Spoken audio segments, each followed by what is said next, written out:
Welcome! In front of me I have MISFIT Vapor 2 and I'm gonna show you how to turn off this watch.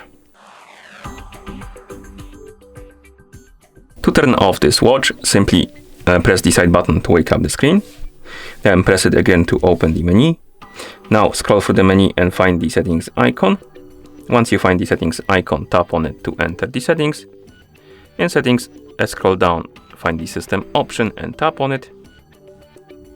In system, scroll down and find the option called power off.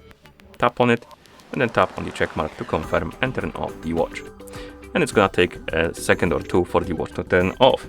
And that's how you turn off this device. Thank you for watching. If you found this video helpful, please consider subscribing to our channel and leaving the like on the video.